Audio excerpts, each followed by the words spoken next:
नमस्कार, मी माया. मायाच किचनमध्ये तुमचं सगळ्यांचं स्वागत आहे. आज आपण बहुगुणी असा आवळा यापासून मस्त अशी रेसिपी बघणार आहोत, ती म्हणजेच आवळा कँडी. तर चला मग रेसिपीला सुरुवात करूया. आवळा कँडी करण्यासाठी इथे मी 1 किलो फ्रेश आवळे घेतलेले आहेत, तुम्ही ते बघू शकता. त्याचबरोबर मी हे आवळे स्वच्छ धुवून घेतलेले आहेत आणि आता एका चाळणीमध्ये मी हे आवळे काढून घेतलेले आहेत. आता गॅसवरती आपल्याला एक कढई ठेवायची आहे आणि कढईमध्ये आपण पाणी उकळायला ठेवायचे आणि यावरती आपल्याला ही चाळणी ठेवायची आणि चाळणीवरती आपल्याला अशा पद्धतीने झाकून ठेवायचे. आता ही साधारण आपल्याला 10 मिनिटं याला वाफ द्यायची आहे. तर बघा इथे 10 मिनिटं झालेली आहेत आणि आपले आवळे छान वाफले गेलेले आहेत. आता गॅस बंद करूया आणि हे आवळे बाजूला काढून घेऊया. आता हे वाफलेले आपले आवळे थंड झालेले आहेत. आता आपण फोडून बघूया. बघा सहज याच्या पाकळ्या निघतायत. तर ह्या सर्व पाकळ्या आपण काढून घेऊया अशाच पद्धतीने. इथे मी 1 किलो आवळ्यासाठी 75 ग्रॅम साखर घेतलेली आहे. आता या साखरेमध्ये आपले जे आवळे आहेत हे आवळे आता यामध्ये मिक्स करून घ्यायचे. तर आता तुम्ही इथे बघू शकता या साखरेमध्ये आपण हे सर्व आवळे एकजीव करून घेतलेले आहेत. आता हे आपण रात्रभर असंच ठेवायचं आहे आणि दुसऱ्या दिवशी आपल्याला हे जे आवळे आहेत ते व्यवस्थित ढवळून घ्यायचे. तर आपण रात्रभर ठेवल्यानंतर या साखरेचा पाक तयार होतो. तर इथे तुम्ही बघू शकता दुसऱ्या दिवशी याचे चांगला पाक तयार झालेला आहे. आता पाक झाल्यानंतर जे पाकाचं पाणी आहे ते अशा पद्धतीने आपल्याला दररोज हे मिक्स करून घ्यायचे, म्हणजे ढवळून घ्यायचे. असं आपल्याला 4 दिवस करायचंय, म्हणजे 4 दिवस आपल्याला हे आवळे या पाकामध्ये ठेवायचे.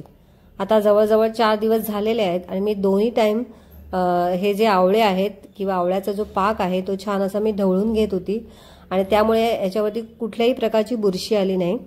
तर आता 4था दिवस झाल्यानंतर मी हा जो पाक आहे आवळ्यामधला तो पाक मी गाळून घेतलेला आहे.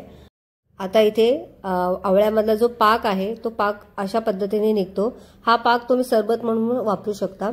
हे पाणी तुम्ही फ्रीजमध्ये एका बॉटलमध्ये भरून ठेवू शकता आणि त्यापासून सरबत तयार करू शकता. आता इथे मी एका ताटामध्ये हे सर्व आवळे काढून घेतलेले आहेत आणि हे पंख्यामध्ये आपल्याला साधारण 1 ते 2 दिवस वाळून घ्यायचे. याला ऊन अजिबात द्यायचं नाही, नाहीतर उन्हामुळे हे कडक होऊ शकतात. तर इथे तुम्ही बघू शकता मी पंख्याखाली ही ताटं वाळायला ठेवलेली आहेत आणि इथे जवळजवळ 1 ते 1.5 दिवस झालेला आहे आणि आपले आवळे जे आहेत ते छान असे वाळले गेलेले आहेत. याच्यापेक्षा जास्त आपल्याला वाळवायचं नाहीये. आता हे आवळे एका भरणीत भरायचे, पण भरणीत भरताना हे आवळे एकमेकांना चिकटू नये यासाठी यावरून आपण पिठी साखर भुरभुरणार आहोत. म्हणजे पिठी साखरामध्ये आपल्याला हे आवळे घोळून घ्यायचे.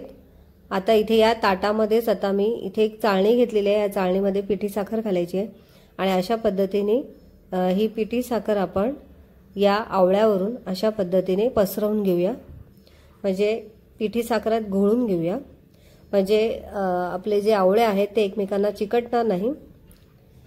तर इथे मी पिठी साखर घालून घेते. पिठी साखर घातल्यानंतर आपल्याला हे जे आवळे आहेत ते अशा पद्धतीने एकजीव करून घ्यायचे. यामुळे काय होणार आहे, ते आवळे एकमेकांना चिकटणार नाही. तर तुम्ही इथे बघू शकता आपले हे सर्व आवळे मोकळे व्हायला लागलेले आहेत आणि मस्त अशी आपली कँडी तयार झालेली आहे. तर तुम्ही सुद्धा घरच्या घरी अशा पद्धतीने आवळा कँडी तयार करू शकता. लहान मुलं खूप आवडीने खातात. त्याचबरोबर पित्तशामक असा हा आवळा आहे. सर्व गुणांनी संपन्न असा हा आवळा. तुम्हाला ही रेसिपी कशी वाटली ते कमेंटद्वारे नक्की सांगा.